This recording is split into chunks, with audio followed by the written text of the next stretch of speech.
Okay, well, good morning. It's 10 o'clock and it's time for our weekly webinar.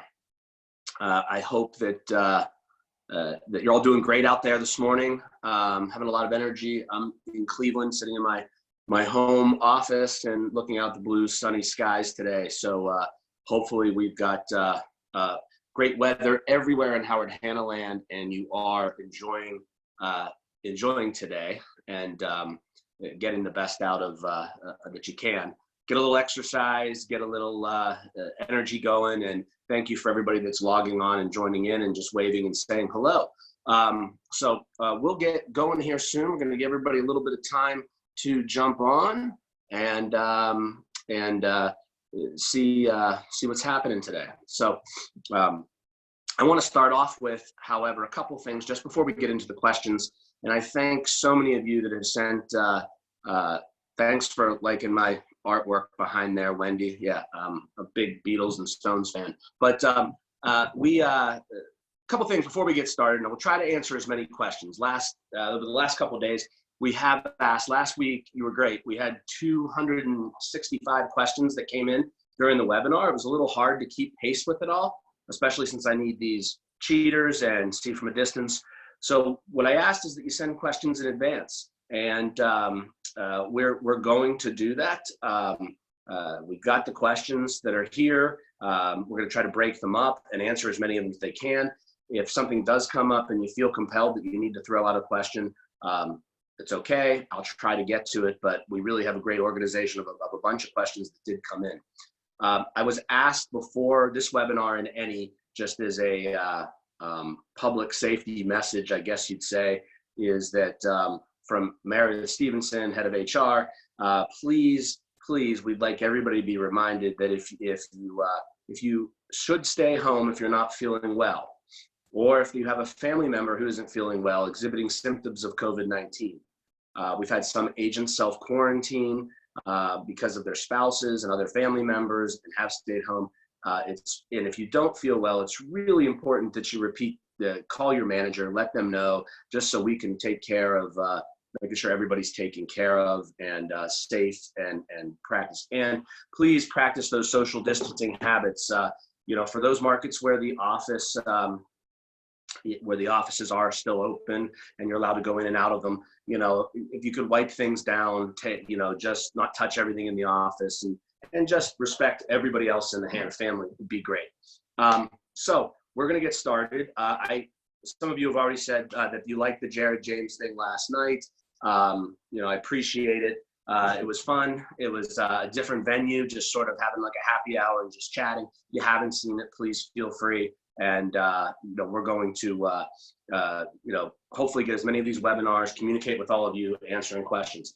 So we're going to get started. And as I said, just as you're logging on, if we get to your questions and we can cover them, we will. We're going to really start with today and during these webinars, the questions that get sent in advance.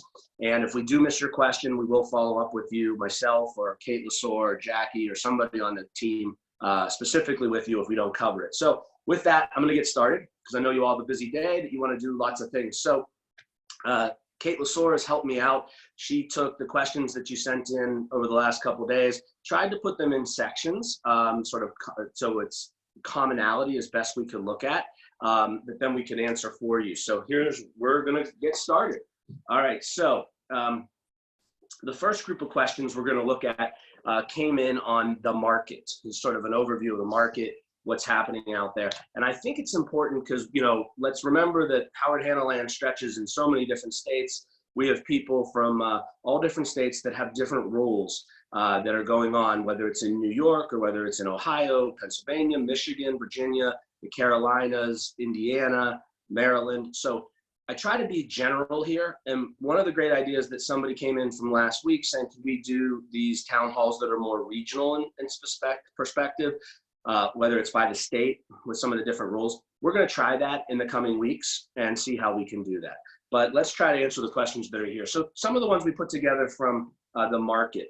And this is a big one for a lot of New Yorkers. I know that. So this may be specific to New York. You've had a tumultuous week a little bit with the governor's rulings. Originally, when the governor came out and put the stay-at-home order and said, here are businesses in New York State that are deemed essential and not essential. Real estate was not deemed essential. Presently, we have 15 states in the United States that today deem the practice of real estate as an essential service. That includes Ohio, it includes parts of the Carolinas, it includes Virginia. It does not include until the other day, it did not include New York, Pennsylvania. It does include New Jersey. I mean, I could go on and on. And I think there's an important message of what does that mean by essential? Why do questions come up? Why in some states are realtors deemed essential and then sometimes they're not? And I think it's clear that it's not the realtor. It's not us. You know, we all believe we're the center of the transaction. It's not us that's essential. It is helping the consumer from a financial perspective, if they're in a need basis, to be able to purchase a home or sell their home because of the essentialness of their financial situation. Not because we want to make a commission, but be able to service those clients.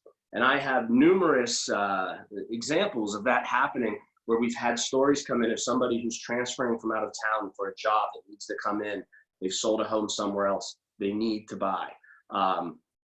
You know, and we're trying to service them as best we can while we remain safe and while sellers and buyers remain safe. It's not about saying that we ourselves should have the ability to sell real estate. And I think that's important. And I think it's really important that safety is what matters in all the discussion. Now, New York, a little bit of turmoil because, you know, you were deemed, the practice of helping people sell real estate was deemed essential. And then it was changed, and now it's just virtual. And I'll be honest with you, that's okay. In Pennsylvania, the challenge is we can't even help our customers by the way the governor's ruling is. They're giving us a challenge of even helping and saying you can't even list a house, even if it's not put on the market, even getting that paperwork signed. So it's a lot of interpretation. It's extreme. And what we do need to do is help our clients and help our business and help facilitate for those people who need it. It's not to be solicitous. It's not to have big open house weekends. It's not to send ads saying that you got to sell lots of real estate. And so that's later this afternoon. Okay, my son's interrupting me. I'm sorry. He should be homeschooling. But anyhow, so the practice of that essential is to sort of help the customer and client as more as anything else. So in New York, Carol Olson said, do I think it's too soon? We have lots of buyers from New York City who want to come look up north and other places. Again, Carol, I think if we practice safe real estate, buyers and sellers are aware of the situation. We're not looking at just anybody flooding out of a market or flooding into a market saying, I need to buy today. It really is more of that essential perspective. And I hope that answers where the company's perspective is. If you look at the Town Square newsletters that come out, there's been a lot of great communication of how you practice essential, how you looking for that client and not putting yourself in harm's way. And I hope you take a look at that. Staying with some of those questions, and I'll take the other one, which is from Richard Sarkis, who says, why are agents being difficult towards agents who are willing to show properties or help their clients? Why is there, and you watch the Jared James, if you watch Jared James in my interview last night, there was the concept that's happening around the country of shaming those, you know, and we do say you're an independent contractor, you're an adult, you're going to make decisions on behalf of how you service your clients in some way or the other. Some of you are servicing your clients by giving them great education on the market, saying, here's what you need to do, get prepared when the market does open back up. Some of you are saying, hey, I really need to help this client today because they're going to be out without a home because they've sold their house, it closed. They have 2 weeks to find something else or a month or whatever it may be. Or somebody who's moved into a lesser, great story I heard this week of somebody who sold their house to downsize prior to this happening. They still have their home, they're colonial for sale. They took a hit on the stock market and they really need to get their house sold to bring back cash in for themselves and don't want to have to refinance the house in other situations. So can we help them virtually? Can we help them online? Can we help them achieve their goal without actually physically putting ourselves in harm's way? And so we shouldn't really give a hard time to the agents that are trying to protect their customers, nor shame the agent that decides that for their self and for their family, their safety is just to work home completely virtually, not do anything, and come back into the market when the market's there. And I hope you respect, the important thing is as a family, Lord knows we Hannahs argue all the time and we don't always agree with every decision, but we all respect each other and we love each other and we accept if you and I have a difference, if my dad and I have a difference of opinion, doesn't make him wrong or me wrong. And maybe we need to have a little of that compassion within our company these days. And remember, we are a family. Let's see, another question that came from sort of in regards to the market. Michelle Mattioli in Hampton said, for inspections, should we offer credits instead of repairs? That's a great question, Michelle. And as you are negotiating deals and there are deals in the pipeline and inspections are coming in, you can't necessarily get the contractors to come in, do the additional work that you want. I would say that, yeah, that's a great idea to reduce the price, look at credits as opposed to the repairs. I would be talking to the mortgage originators in your offices, how those credits could affect the overall qualifying and so forth, and how they are handled. But it might be the better way than trying to schedule to find contractors to come in. The other thing I am hearing and seeing, as many of our agents are industrious and make great decisions, is I'm hearing stories of many of you even writing contracts today that the inspections and everything take place upon, like you were saying, using May 1st as a date right now in some markets to say we'll have inspections scheduled and ordered starting May 1st, hoping that that's a day that we can go back to practicing more business as usual, and calling inspectors and getting them on the calendars. And then maybe you change and stretch that addendum if May 1st becomes May 15th, and looking at how you do that. Same thing with improvements and how that could be done. And again, every state's different, because in some states, some electricians and plumbers and different things are deemed essential outside of us, and they already have the ability to come in and help people if they have a plumbing issue, because we have to maintain homes. It's just whether that business chooses to do that. Jacqueline Cooper from our Chippewa office wants to know, agents, how's your dialogue and script change with buyer leads? It's a great question, and you know what, that's one that maybe I always think it's better if we hear from agents and from best practice, because I'm not every day talking to buyers.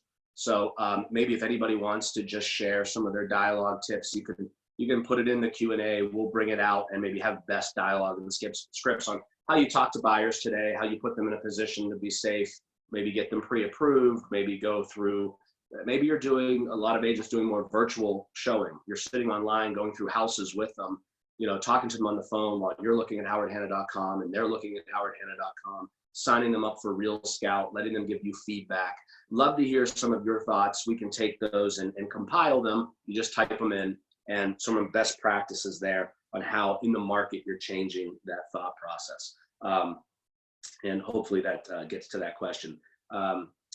Brian DeYoung from our Hancock, Ithaca office says, how can we reassure the public buying in April or May that home prices won't soften after they buy? You know, Brian, that's a great question. I'm not sure we ever can reassure the buying public that what you pay today, that the prices won't soften. I wish we always had a crystal ball. I can look back and say, you know, buyers who bought in 2005 in any market, 2005, 2006, who were paying really at a height of a market. If we look back at that time period, I don't think any of us ever foresaw 2008 happening. I don't think any of us saw this happening 6 months ago or 2 months ago. But here's what I will tell you. I think, and we talked about it last night, again with the Jerry James interview, that, you know, we sort of said, what's this market going to look like? And sure, I'm a glass half full guy, but I believe when I look at it, that we're going to have a surge in the marketplace. When we're able to go back to work, when this pandemic is solved to a degree that we say, hey, here's the new normal, and it allows us to really, really feel comfortable to go back to work, we are going to see a pent-up demand. We're already seeing it. howardhanna.com's traffic day over day and year over year, just in the same time period, is up like 30%. I mean, and we know that you all know that you're talking to your customers. They're sitting at home. They're looking at their houses. The buyers who are going to buy, most of them are going to stay in the market. You know, I mean, the layoffs that have taken place around the globe are obviously tragic. But when you look at a lot of them, they're furloughed and people that will come back. And, you know, people who are working remote still have the ability to buy. So I think, you know, we're seeing it in itself. I mean, even when I see new listings that people will put on, you have the responses. The buyers will be out there. Sellers will be out there. There might even be more sellers because we're sitting at home looking at all the flaws of our houses and saying, maybe it's time for something smaller or bigger or more land or whatever it may be. I do think when we're allowed to come back, those of you who stayed in contact with your buyers and sellers, those of you who are talking to them, are going to see a huge jump in your activity. I just really am a believer in that. So I would be talking to sellers today. I would use our new buy side program to get an exchange and engagement of what the value of their home is. I'd be looking at how many buyers we already know are looking for a price point at that home through buy side, because we have that great technology. I'd be signing people up for Real Scouts so that they can update themselves and give you feedback. You're allowed to do those things. You're allowed to stay in contact with your customers, and some may buy, and again, some states that allow it, and keep yourself safe. But I'm going to tell you, when this opens up, those of you who are on target are really going to jump. So I really think there will be a surge. Jared referred to it as a tsunami. The wave has come in, the wave has gone back, and now when the buyer wave comes in, it's like a tsunami. So I hope he's right. I hope we're right. And I think we've got all the tools to stay in contact with our customers and drive that right now. Okay, some questions on now, another big section of questions that I'm going to jump into, and has to do with, we phrased it under legal and liability. There are so many of you that are asking the question of unemployment benefits. What do some of the what benefits are there to independent contractors? And again, this is state by state. So, I want to address those questions, but here's what I'd say. I have enough information to be dangerous about whether or not agents, how much unemployment you may be able to receive, whether you can. And that's not to dismiss those questions. What I'm going to say to you today is, after this webinar is over, I have a call with Annie Engel, who's worked all week between state agencies, the federal government, talking to attorneys of ours, working with PAR and NYSAR and OAR, all the different agencies. She's got a great white paper that we're going to release this afternoon, I believe. Plus, it looks like probably a blog post to go to for you to look at, that will address sort of what all the stimulus package means for real estate agents, what's available to you, what direction we can give you as an independent contractor, being that we know that there's a federal package that covers independent contractors. Some states will allow for benefits as well. Some will not allow you to apply both. So we're going to give you sort of that information this afternoon. Please look for it. Your managers will follow up with you. And then we've talked to one of our law firms that's done the research for us, that looks state by state. And Annie's finalizing today, and you'll see an invite go out a couple times this weekend to remind you. But we're going to have a webinar next week with those lawyers for each state separately. So if you're a New York agent, you'll be invited to the New York webinar. If you're an Ohio agent, the Ohio webinar, so on and so forth. So they can answer directly the questions for your state, for unemployment, where do you go, how do you handle it, what do you look at? And I also know, from talking to some of our top agents, some of you are already speaking with your accounting firms and accountants, and looking at sort of yourself as a small business. Some of the teams that have multiple agents, and you've got payroll and you've got assistants. And so I would suggest that you begin that dialogue there. I know many of you have already applied for things, and great, and others are looking for direction. If you'll just be patient with us, we will have that for you, because I know Annie was on a call yesterday with NAR. They don't even have a clear picture yet, because everything keeps changing. Everything keeps moving. Some states, Pennsylvania had one look at it and has changed it, and they haven't come out with a final.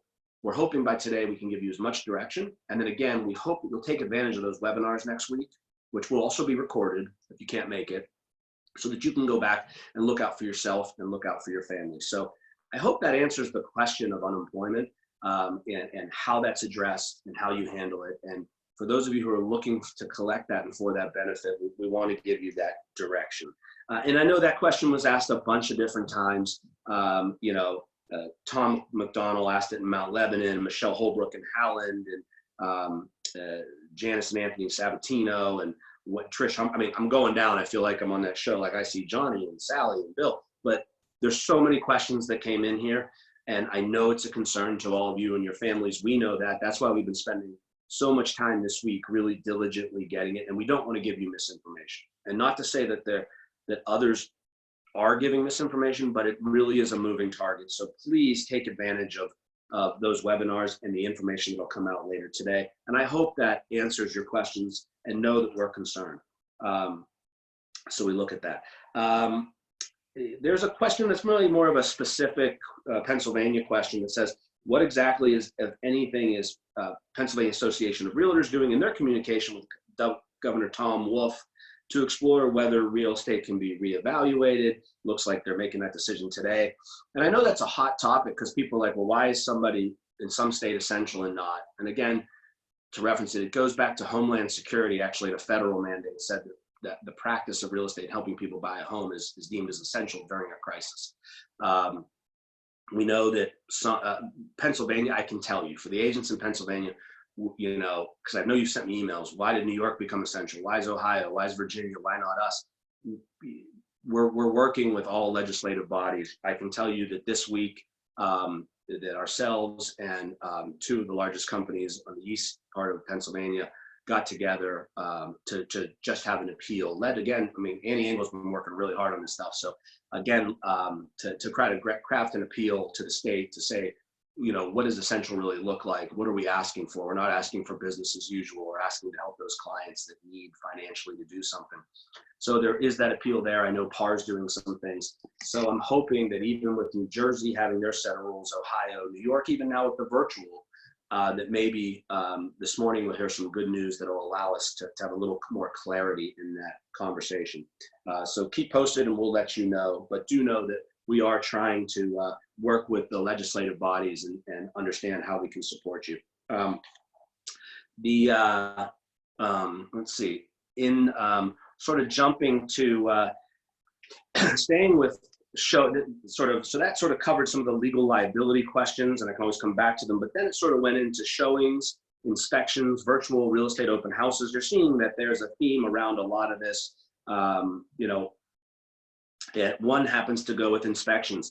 If we're at stay at home, if we can't show houses, are inspectors able to? The question was asked last week, and it really comes down to, again, state by state, as whether the inspectors, whether in some cases, whether they've applied to be essential to tied to the transaction. Some are going and doing inspections coordinated between all people. And I've heard doing, when they're there, FaceTiming and showing a video of what's going on with the inspection between buyer who's sitting at home and then reviewing it with agents and sending everything over documents electronically. I know that in some cases, inspections are being waived and they're looking at specifics, or they're getting extended home warranties, and agents are, between buyers and sellers, being creative around it. We can't control the inspectors. We can't control that process. So that's the other reason why, even if we have somebody that needs to buy a house today and they're looking at a longer term extension, we have to look at the dates. We have to look at what's reality when we try to negotiate and be fair with that. Let's see. Okay, this is like a really specific question, but I think it's fair. We recently had a buyer not able to perform on a new listing due to being laid off. And we're seeing some of that, unfortunately. We're seeing some of that fall through. The sellers want an open house, okay? We've been trying to do a virtual open house to look compassionate for the situation. This is from a manager. My agent would like to hold the open this weekend in person.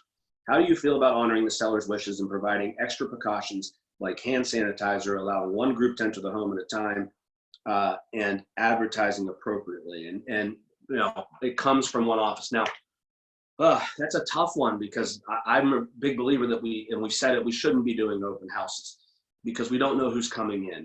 I don't know how, if you look at even social distancing, even if the state says you're essential and you could achieve this because the seller, I think you've got to go with virtual open houses. I think we're having great success around them. I think we have to say to that seller, we're putting ourselves at risk as the agent in that situation. We don't know who the people are. It's different when a buyer contacts you. You come in a separate car. You maybe already have a pre-approval on a mortgage, so they're ready, willing, and able. That we can at least say, how, are we really going to sit there like, going into retail? Or I had to take one of my kids for a physical therapy appointment because they broke their foot. And you get there and they take your temperature, and this is at a doctor's office or physical therapy, but they take your temperature. You've got the 6 feet distance. You've got the hand sanitizer. He could go in, I couldn't. I'd stay in the car. I mean, I don't think we really can do that and should put ourselves in that liability. I'm sorry. I think we are seeing traffic and sales happen, and I feel bad that deal fell apart. But I think that seller has to have an understanding of the reality of what's going on here, and we have to put ourselves out of harm's way. That's what I think is the right answer for the company. I think it's the right answer in today's day and age. I do believe we can still show houses and sell houses and create social distancing. I just would hate to have just strangers. And I think if we put even an ad or a sign up, we could, and that's an Ohio question, that's one thing I've said, the governor's office has said loud and clear to us, and I've talked to them. If we start seeing Howard Hanna signs and balloons up for open houses and ads say, hey, disregard the governor's order and come look at tour houses today, that's the quickest way for them to say, you know, real estate, you abuse the situation. So let's be smart, let's be safe, and we have so much technology in so many ways that we can help that seller. And this isn't, coronavirus is not a Howard Hanna issue, it's a global issue. So I think we have to have some rational conversation. A question, again, another sort of state question, lock boxes, are we allowed to access for final walkthroughs and removing the lock boxes for home closings that were already in the pipeline and scheduled for closing? It's still vague. And, you know, this question, it is vague. In Pennsylvania, it's very vague as to, you know, we're supposed to allow closings to take place. Mortgage companies and title companies are essential. They can process that closing. But part of the trend, and that's what we're appealing to the governor's office, that it isn't about new business. It's oftentimes the letter of the contract. How do you do a final walkthrough? How do you make sure that you see the house before you prior to close? How can you administrate that? Could you open it, wait in your car, allow the buyer and seller to walk through the house, come back out, call you, say everything's fine, go back, change the lockbox? You know, and I know agents are doing it. I know you guys are doing all you can to facilitate the closings for your customers.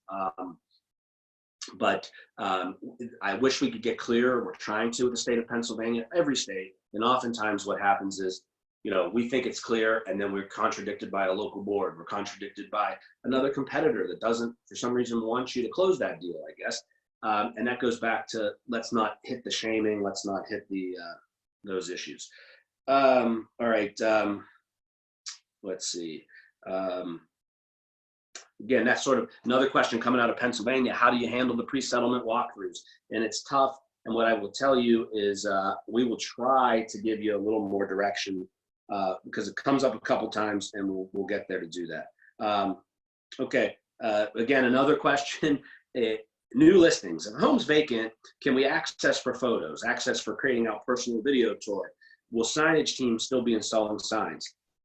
Great questions. And what I will say to you is that, again, it's the state. It's what's deemed essential. If somebody says you're allowed to list a house and you're allowed to conduct that business, then, you know, part of it is, can you go take photography? If it's vacant, you know, and you're allowed to leave to do those things, I would say yes.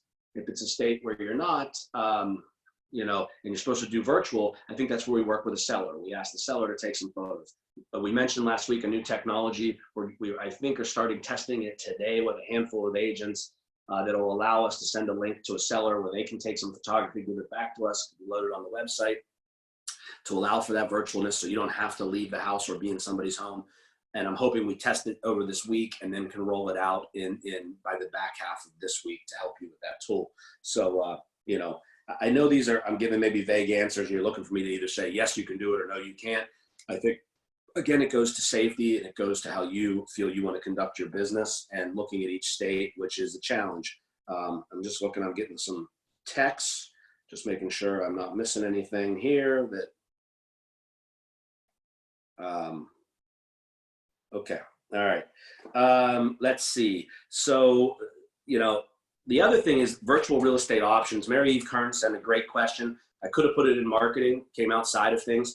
She said, how can we coordinate more virtual open houses on our website, or a tool that's regional in basis? So customers, I will tell you, hopefully you read the article I sent the other day, because, or the questionnaires that we got back from managers, because some of you are so creative and innovative. I'm amazed by you of how you've been working with your clients and customers and using virtual tools to assimilate. I know the Chagrin Falls office, I believe the story, they had 4 or 5 houses on a virtual open house Sunday last week, marketed it through Facebook, had it on Facebook Live. And I understand there were 2,000 views of those houses, which again goes back to that question, are prices going to soften? I don't think so. I think we're going to see a surge, at least the back half of this year. Just 2,000 people looking at homes in Chagrin Falls. I'm not even sure the whole town of Chagrin Falls has 2,000 people in it. That's a joke, but that's a tremendous amount of people looking, and we are, our marketing department, I have to thank them. They've been working tirelessly. Lauren Moranti, I talked to her this morning. She and her team are working out how we could do more regionalization, how we could better support the marketing of virtual open houses, how we could tie that to our website. We're looking at some additions to our website this week. And so that is something that, we do want to push out and hit. So look for that information next week of how we can help improve that. Mary, it was a great question. I think the more virtual we do, I really do, what I'm seeing and hearing from agents, I think our business may change in a great way out of this. I think that, think of the hours and time you as an agent, when you're working with a buyer, have them in your car, going from home to home to home. The ones that you find out they may feel for the consumer it was a waste of their time. It's not what they wanted to look at. You're looking at how you maximize and manage your time. I think we may, with our technology and the fact that we have such a great avenue for it, be able to do meetings virtually like this with a customer, with a buyer, and sort of narrow down what they want to look at, using more photography, using more video, using maybe even Matterport with more 3D as a commonality. And where somebody online can see more of that house. So they still will go look at homes with you, but maybe it's narrowed down to the 2 or 3 they really want to see, maximizing your time and efficiency. And then, everybody knows I'm a big believer. From what I loved when I sold real estate was actually presenting the offer in person, negotiating, going out to the car, calling the buyer. I love that part of the business. I know many of you probably don't. You like just emailing offers, but we've talked for years about offers in person. One of the things I think comes out of this with the use of technology like this, why can't we present our offers in person, at least virtually, online, where you can read body language, where you can see both the agent's body language, the seller's body language, and put deals together real quickly. So it's definitely something that we can do.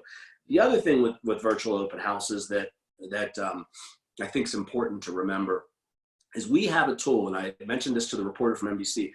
We have a tool. You have one in your hands that no other real estate company has to assure value, money back guarantee. And I'm telling you that I already have talked to anecdotal stories from agents who have written contracts, sight unseen house, said to the buyer, you can use our 100% money back guarantee, buy the home with the money back guarantee. I think it's really important that you call every seller today and say, we need to get you enrolled in the money back guarantee.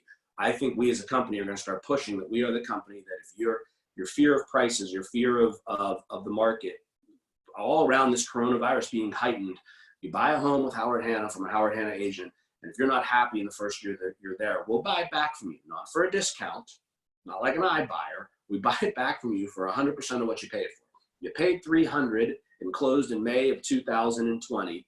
We'll buy it back from you if you're not happy for that same $300.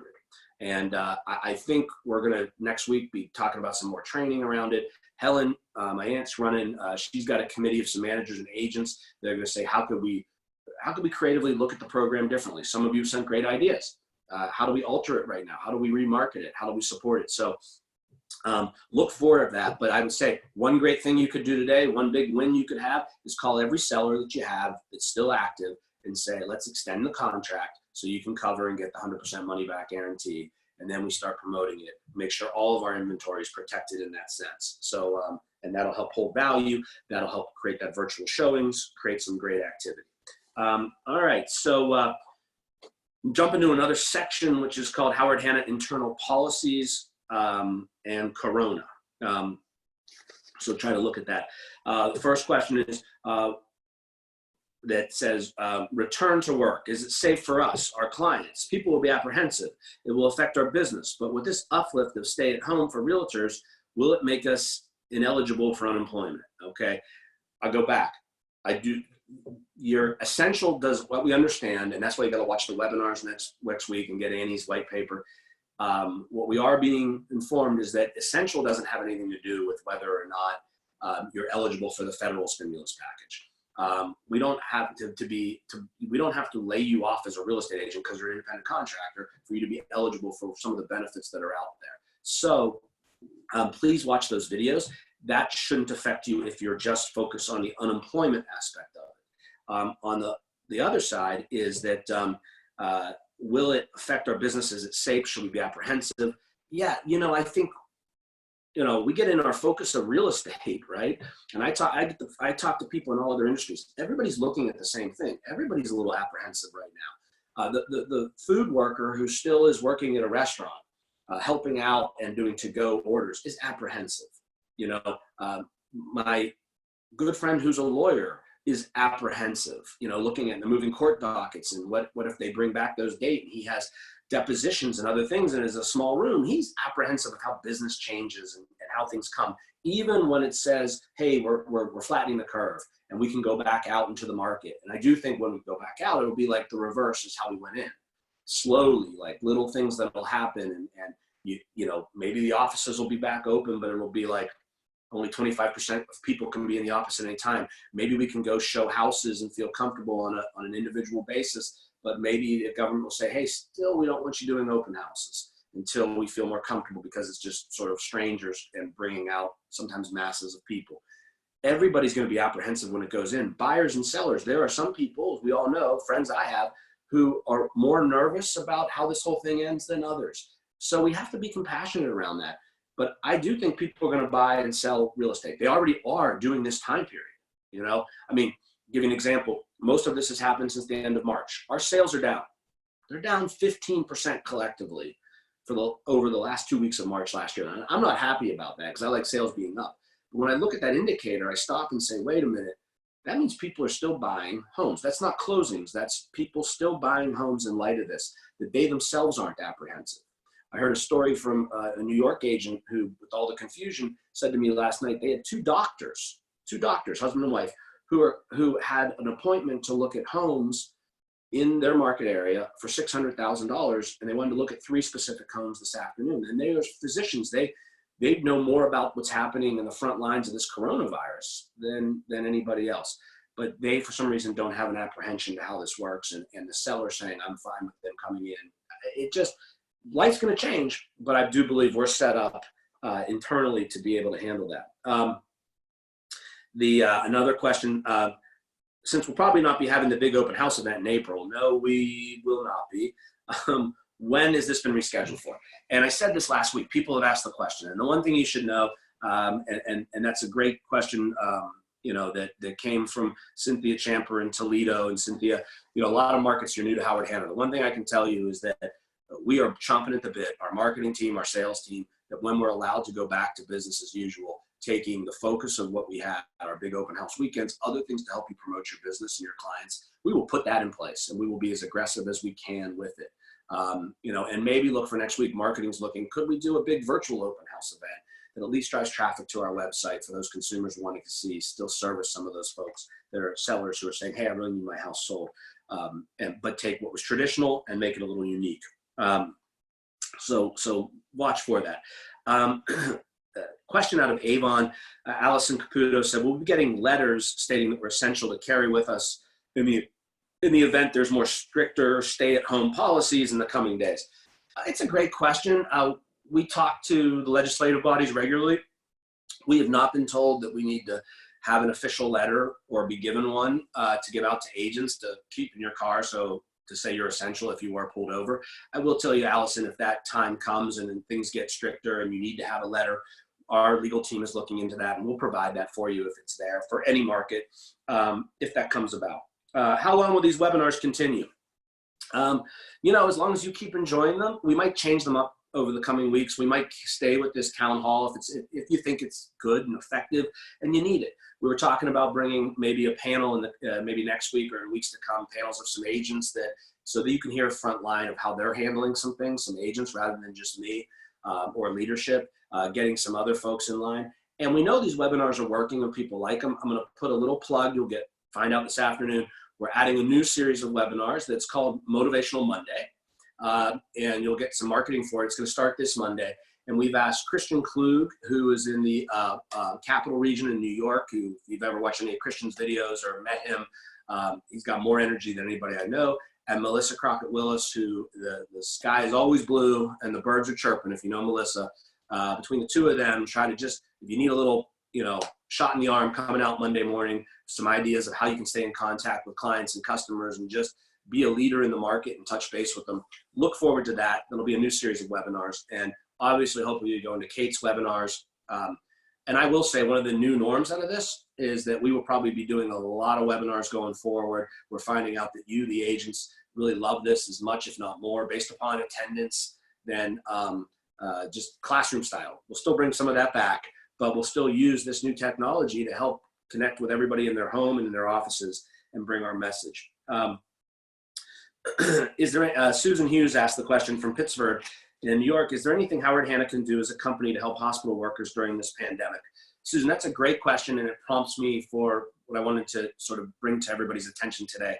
My dad, I talked to my dad, Hoby, this week, and I had him sort of take a lead role for us because of his passion for the Free Care Fund and the Hanna Foundation, and looking at hospitals and being on the board of UPMC in Pittsburgh, which hopefully they keep working forward and find that vaccine. But we're going to come out with an appeal. We're going to start with, we've talked to hospitals. And Deb Kelly, my assistant's working with Lisa Whiteman to bring it all together with the marketing team. We're going to start an appeal, an industry appeal. We've talked to some people, and one area that we think we can help is many of you out there may have shoe covers. One of the things that's essential, that's needed, we've got a call from a couple of hospitals saying we know real estate agents, builders, title companies, people have these shoe covers that they often use. We're going to figure out and communicate later how we can be a drop-off point, or figure out how we can instruct our agents, and not only Howard Hanna, but other agents in the industry, to send shoe covers they may have, or other PPEs that if you did have masks or other things, which is what they're really looking for, and how we can get those to local hospitals. We're also looking at, and my dad's taking lead on this, and looking at talking to the hospitals, what can we do from a foundation standpoint, from the Hanna Foundation and Hanna Cares, to support the local hospitals in our markets to get through this. You'll see more about that today and coming days, and information, and figuring out how we best can accommodate that. The other is, some of you are already doing things, and I'm just amazed, and it just goes to the whole value system of Howard Hanna.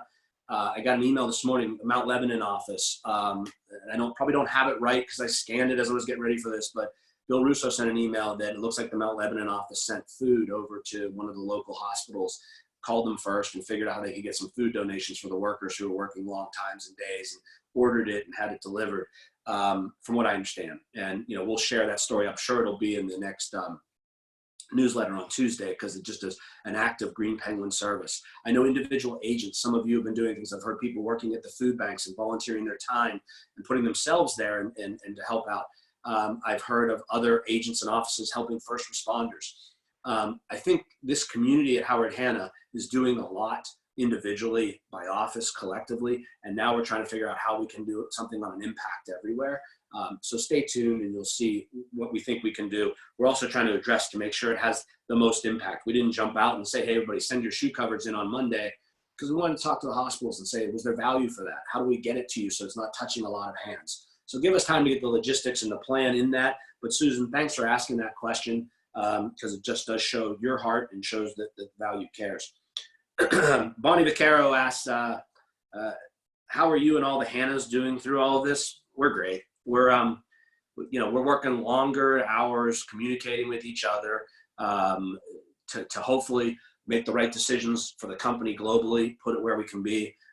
This is not just our business, you're our family. So we're all good. We're, even we had our executive committee meeting yesterday, which a lot of people say, how do you get on that committee? You don't want to be. That's a joke. But I would say that, even in that meeting, sometimes we get a little heated and frustrated, but we know we're all in it positively, pulling forward. And we look at it that, this company that we're finding every day, little wins. You'll hear more from Helen on that, but celebrate your win. Figure out how every day something's happening that's inspiring us to get up the next day and keep moving forward. And we know we're one day closer to this being over. So, we'll be there. And we know we have the best built company to come out to serve through this, but come out on the other end even stronger. So Bonnie, thanks for asking. If real estate's essential, why are only agents being asked to take risks and not support staff and management? Well, that question, I have to say, I don't think that's a fair question. No one's asking anybody to take a risk. And I think that's really important. And I think that's what gets turned around in this. Everybody's taking risks. Management and support staff in some markets are in their office every day. We have people at our home office in Ohio every day. We have mortgage and title people working. We have closers going out to close. We have agents selling things virtually and keeping themselves safe. And we have others that are going on appointments where they can to support their clients and customers. No one's asking agents to work and not not support staff or management. In fact, I know a lot of managers every day are in their offices where they can be. And every day they're doing videos and doing everything they can to inspire. This is not separating management versus sales. You know, we can't do that to ourselves. And you know, I just think we've got to be together. Another question, well, this is a New York question. What does the governor's statement, save lives, stay home, stay safe, mean to the company? Well, that's New York governor's statement. And I would say that everything we're doing is suggesting to people to work from home and work virtually when you can. But those agents that are in a market that they can go out, if that's what they choose to do, you can. I mean, there are a lot of businesses that are working. You practice safe distance, safe protocol. And again, it goes back to some of those agents. If people are making decisions, you know, Richard Sarkis said, you know, if I want to show houses, why are people giving me a hard time? Why are they shaming me on it? It's not like we're going out and asking 100 people to come into a house. There is safe distancing. And, you know, and I know this is a scary time for people, but, you know, the fact that everything we send, every newsletter we send, everything we put says, here's how you safe distance. If you wanted to show a house, here's the best proper procedures. But we also are saying, use our tools online, sell houses online, use the money back guarantee, use other tools. Okay, so just some things there. You know, what's one thing we want to be remembered for as a company after this is passed? I think we want to be remembered as a company that was compassionate, cared about our agents, made sure we communicated overly with what's happening in the industry, compassionately communicated, and with our employees, compassionately communicated with buyers and sellers, acted as leaders in the community, let them know what's going on, make sure that they're secure in their financial situation and that we can help them, tell them to rest at ease, tell them the market will come back, understand where their pressure points and stress are so they know that this isn't about us selling houses. This is about us servicing our customers and clients, being overly committed and communicative. I can tell you, I believe in my heart of hearts that we can always do a little better, but the number, I got to thank IT, marketing, accounting, mortgage, title, insurance, administrators who are working from home and helping. Everybody has stepped up and said, I want to help get through this, come up with new creative ways to transact a business for those people that are essential, to support our agents, extending the income advantage. Looking at, you know, Annie spending her week looking at how we can give you great direction on unemployment, inspiring and motivating people. I think, you know, we are living our mission and values through this, and I think we will continue, and that's what we'll be remembered as we come out of there. Again, you know, a specific question that sort of comes from Kathy Barge that says, you know, we're getting mixed messages sometimes because that happens. I think the one thing we could do a better job is try to give you better direction. Yes, we've said you're independent contractors, you make the right decision, but there are things that, you know, sometimes a manager will say you can't do something. You know, one of those big questions is that if a seller wants their house showed and a buyer is willing to look at it, can you facilitate a showing? I don't know if it's facilitating. If the buyer says, I'll go look at it, and the seller says, I'll let them show it, and I'm walking out the door, and it's their decision, and we're there to then, you know, say, maybe you're on FaceTime while they're looking through, you don't want to be there, they're okay with it. You know, people are going to make individual decisions, and if they want to come home and then online write the offer with you and you present the offer, you know, I don't see an issue with that. Maybe I'm wrong, but if a buyer and seller are choosing that, and we can facilitate it, even if we keep ourselves out of harm's way, the reality is that, you know, otherwise we're going to see, we don't need the agents, I guess. That could be the alternative of what comes out there. You know, and I don't think anyone want that.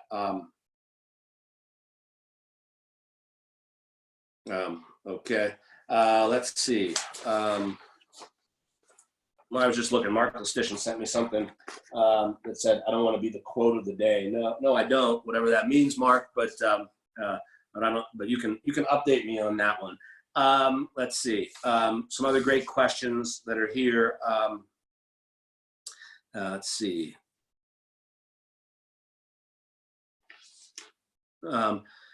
Question from barristers of Virginia. What is the latest order from Howard Hanna Barristers, Virginia, with regard to working remotely and exercising social distancing?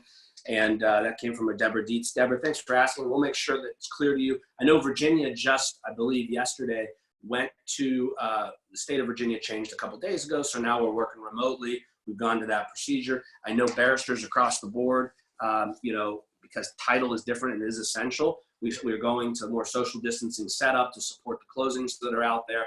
Closing officers are still closing deals and doing them within a distance all across multiple states. So I'm sure your management will discuss that with you specifically. I'm sure that our barristers team will work with you. Please reach out to your manager there. Not a problem.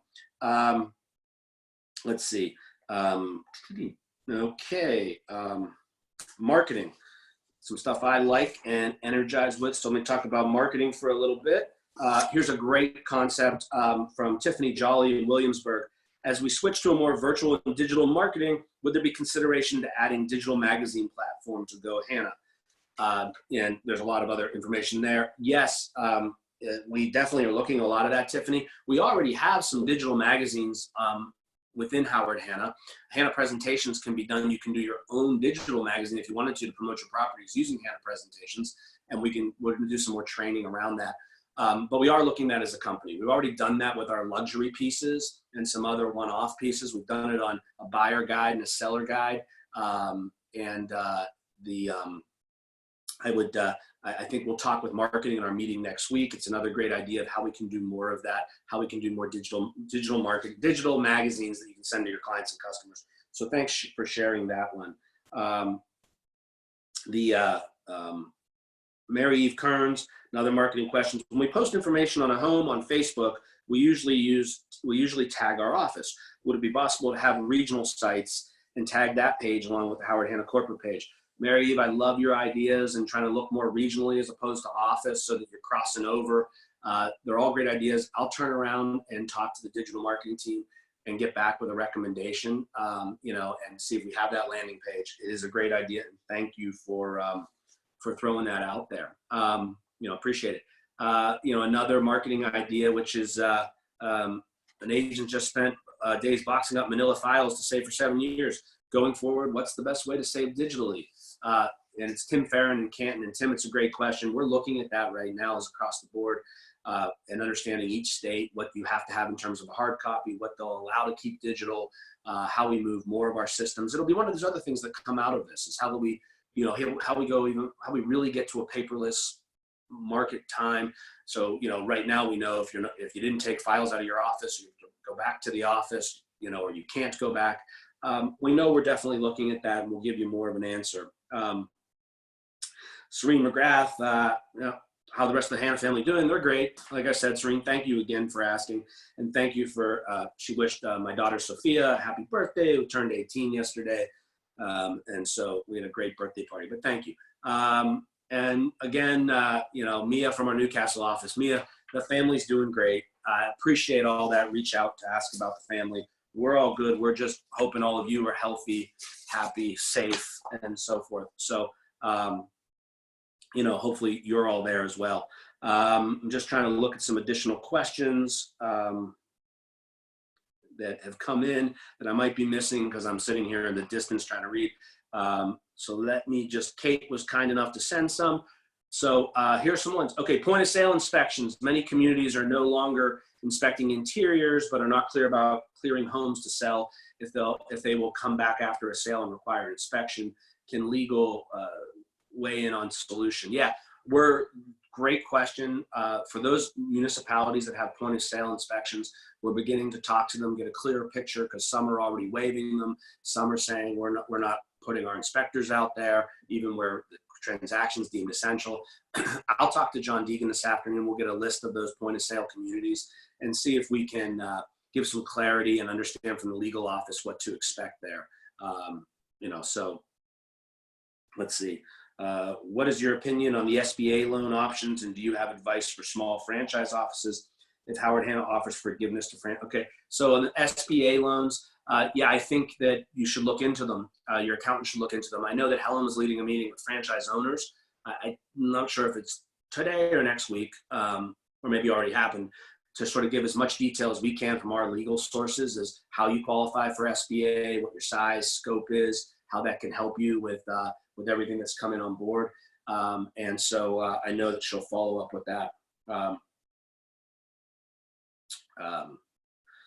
Adam Kaufman is worried about the Howard Hanna employees. He asked, what can we do to help Howard Hanna besides working? we're trying to do all we can. Adam, it's a great question. We're trying to do all we can right now to keep our employees busy. I mean, this remote work from home is really difficult for employees that, some of the positions aren't remote work. Some are, we don't know how long this will be. I think that, we'll let you know. We're doing all we can to keep those employees busy as they can. Look at some things that they can help with marketing. Oftentimes even do some cross training for them so that maybe they come out of this a little better serviced on a digital aspect and see where we can be. But Adam's right. It's tough right now, and tough for even those of you with agents. If we're not selling houses, if we're not bringing income in, it's tough to keep them busy. So Adam, thanks for caring about them, and all of you that do. I know that. What do you do right now if you have a buyer willing to write an offer with option of home inspection once the restrictions are lifted in Pennsylvania? They've made 2 offers, but sellers won't accept long home inspections, contingencies. How to handle that? That's a tough one. If a seller's not willing to take that off the market, we can't force that. I mean, and I think it's a challenge to say not to have a home inspection either. Unless you can convince to limit the home inspection to certain large components or parts, maybe we can sell a home warranty. And it's negotiation. It's people having to agree to those terms. And I do know there are a lot of agents that are still doing deals with those extended times. It just comes down to a seller and buyer's where they are with their perspective. If a seller really doesn't have to sell, feels the market will get better, isn't going to take a lot of those contingencies, and the buyer really wants to buy the house, then that's part of negotiation and part of what we do. And it isn't an easy one, but hey, I've worked with many of you for years. You can overcome all the short sale challenges. If you can come over the foreclosure challenges and the housing crisis, the multiple offers, we'll figure out creative ways to negotiate, represent, and if a buyer really wants something, then they may have to make some concessions for a seller. When we resume, would a seller or buyer be obligated to share whether they had COVID-19? Oh, it's a great question. I can't answer. It's still being, I think that's one of those things that could have an opinion, legal opinion around the board 10 different times. I think the NAR, I believe, is looking into that and whether that becomes something that has to be disclosed. Our legal team's looking at that. I wouldn't want to advise on it until we have clear picture, because quite honestly, I'm not sure how it just affects housing. It affects everybody. What if an office building had somebody who had COVID-19? What if it's and I'm getting my chief legal counsel. Okay, Annie is saying it's a disability right now and not clear is the language that's there. So like I said, that is probably one of those unintended consequences of this that'll get cleared up by all the attorneys and government officials. So, but a great question, and thanks for asking. And Annie, thanks for jumping right back in. Okay, it's a Pennsylvania question. Can Pennsylvania access vacant home, which has a lockbox, do a video walkthrough? Are we still able to list homes? I tried to answer some of this before, and I think that we're trying to get clearer perspective.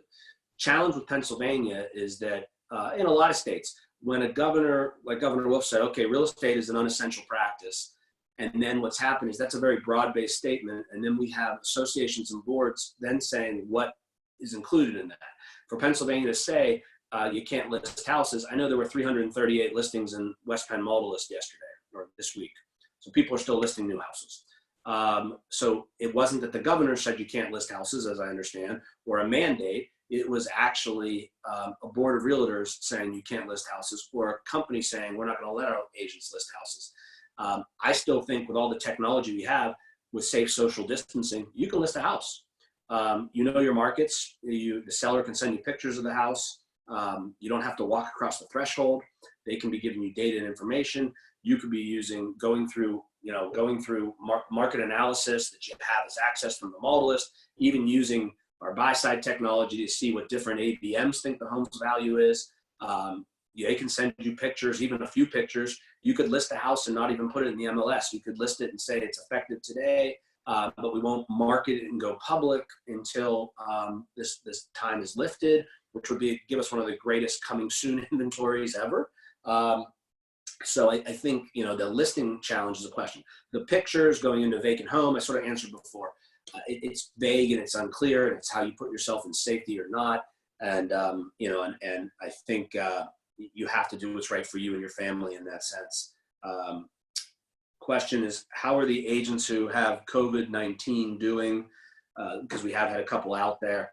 I've heard good positive stories on a couple. I've heard some are still having, still fighting and not feeling so great.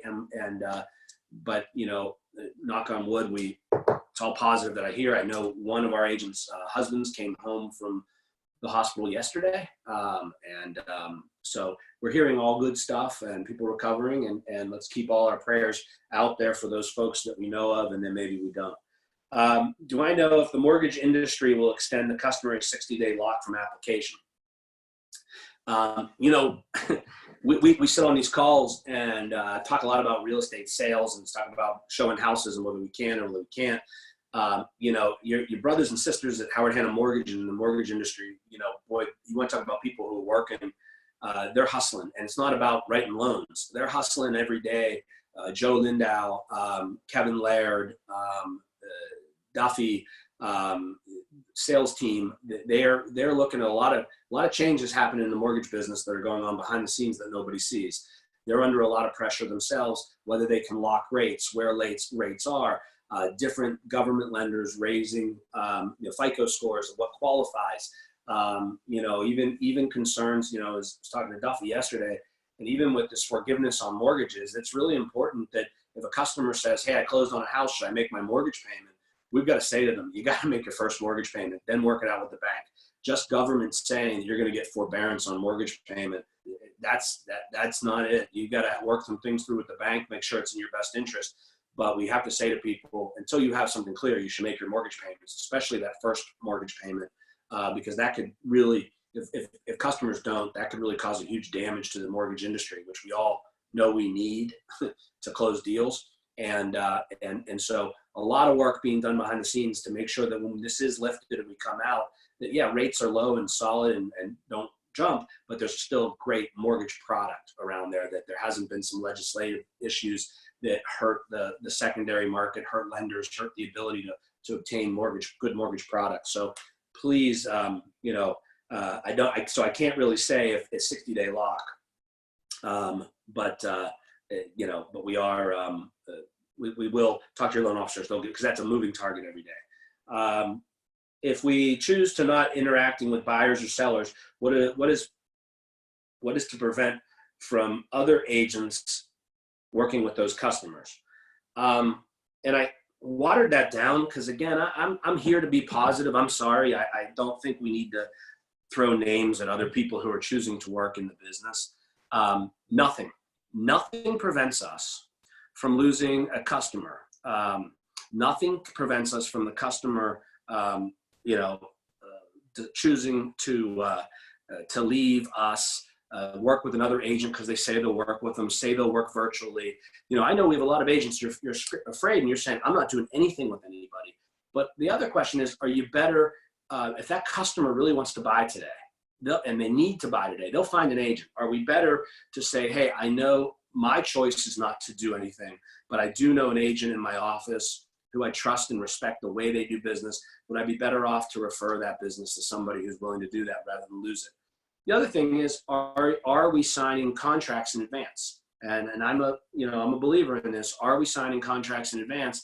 Are we signing agreements for upfront for buyer's agency contracts that are locking people in and saying what I will and won't do right now and having them agree to that? Are we getting listing contracts signed that don't execute to start May 15th, but start today, that we won't put them in the model list? We won't do any marketing for it, and say, let them get their house ready, let them plant new flowers, let them clean out closets, so that when this opens, May 1st, May 15th, whenever it does, you have a bulk of inventory that now you're ready to bring on the market. They can even send you photos and you can prepare your pieces. You just can't open to the public to market, but have yourself prepared, because that seller will find somebody else who might say, yeah, I'll list you now. Or they may sell it directly to a friend because you didn't get that contract and represent them and protect them. So rather than look at, I'm not doing business and so nobody else should, maybe we look at how we use our tools, technology, stay in front of people, express how we're going to do business today, and see if that jives with their personality, but maybe get that buyer agency contract, maybe get that listing contract, put that in place. So I think that, or if you really have somebody and you're not willing to work, maybe somebody in your office is, willing to do something, somebody you trust, that maybe they just feel more comfortable in the environment, and you'll be there. Can we have more digital marketing materials for Facebook, Instagram platforms? I'm glad you asked that because it prompted me.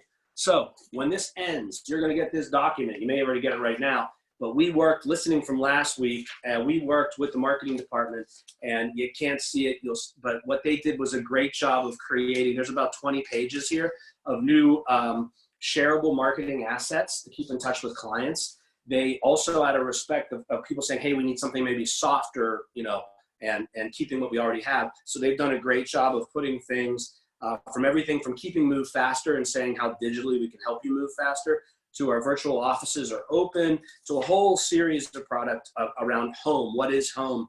Home is FaceTiming family. Home is patience. Home is calm. Home's the right choice. Howard Hanna is home. Keeping in front of it. They'll all be available as soon as this ends. You'll go to GoHanna, go social media calendar. You'll get an email with all just sort of showing the graphics and then where to go find them.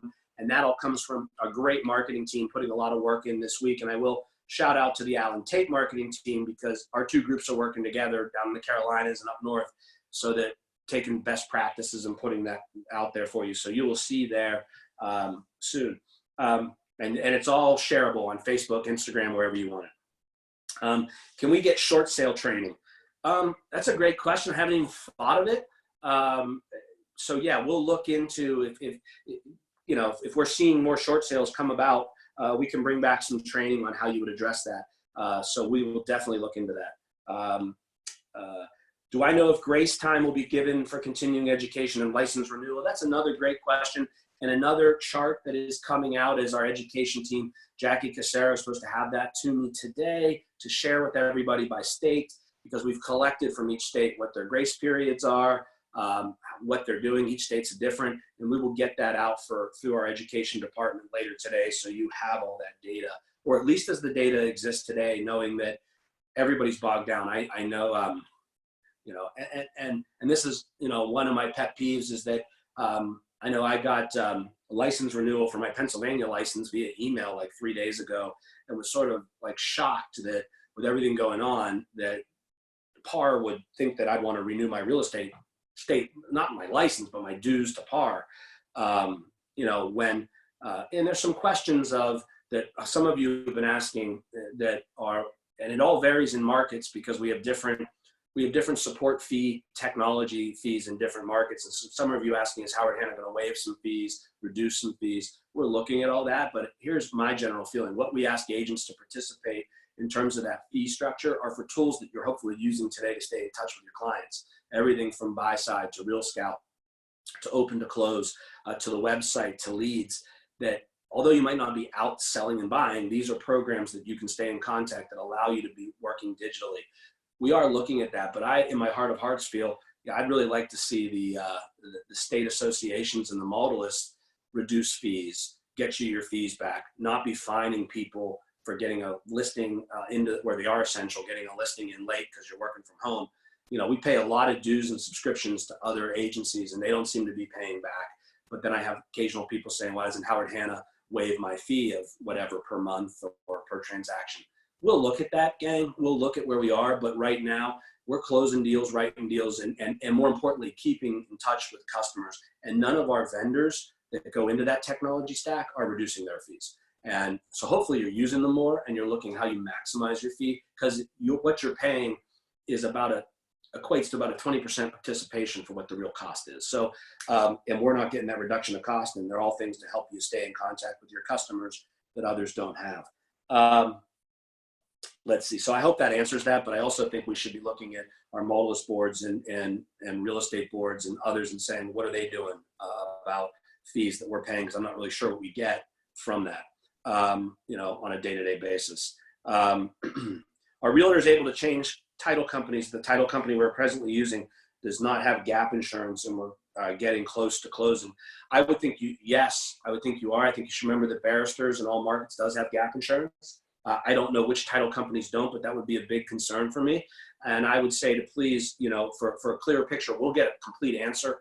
I'll talk to Duffy and Kathy Hopkins and the title team just to say, how does that look? But I know some people have already changed closings. So I wouldn't think that that would be an issue if they can't make sure our customers are protected. So, all right. So I think I'm getting to, we're at 11:10. We said these would go to 11:15. I'm just seeing if there's anything that jumps out. There was a question. I know that being able to send e-cards through Engage was on the horizon before this happened. Yeah, Crystal, it still is. It's a work in progress. It was a big piece that MoxieWorks is supposed to have done by June. I have a meeting with them later today to see how we can be there on that. Let's see. So I'm just looking.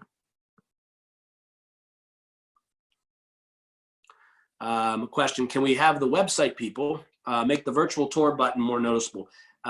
Yeah, Billy, that is something we're working on right now. We're actually having more of a call for action that we're working that makes a virtual, not only a virtual tour, but potentially a virtual showing where they can click and set a time with you as the listing agent to set a time to actually preset time for you to walk through for a virtual showing with them. Let's see.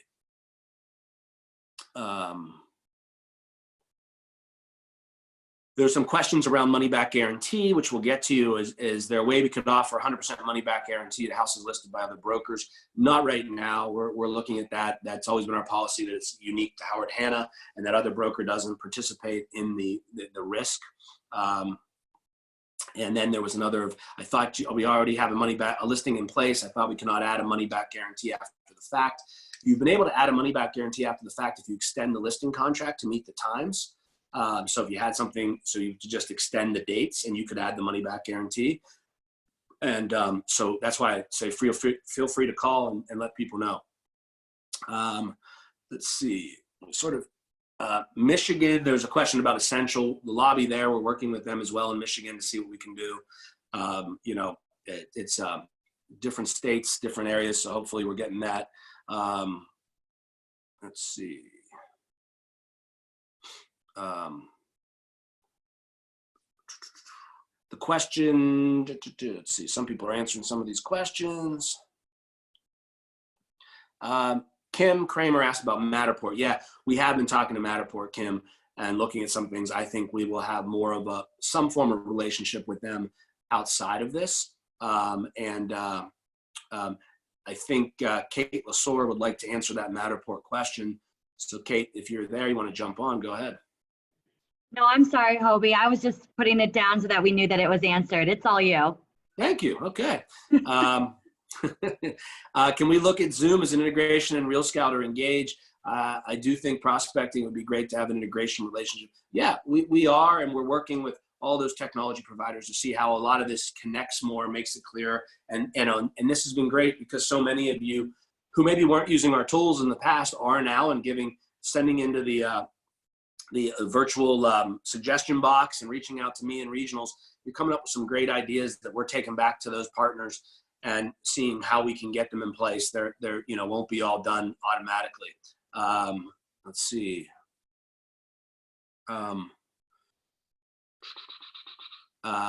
There's a question of, I just got off the phone with an attorney in our area and they said that realtors are as essential business has been rescinded this morning. Can you verify? I'm not really sure where that agent is, but if that's New York, it hasn't been rescinded, but it looks like it is virtual. And Fred Corsi, I think, sent out some information if that was a New York question. If it was another question, then let me know. Let's see. Yeah, Bonnie Cook, great. The virtual home selling plan listed on their website. Good. It's great. I think a lot of things are going on. You'll see some more marketing, even in the pieces that we talk about how you can sell a house virtually, how you can buy a house virtually. Let's see. Let's see. I'm just looking.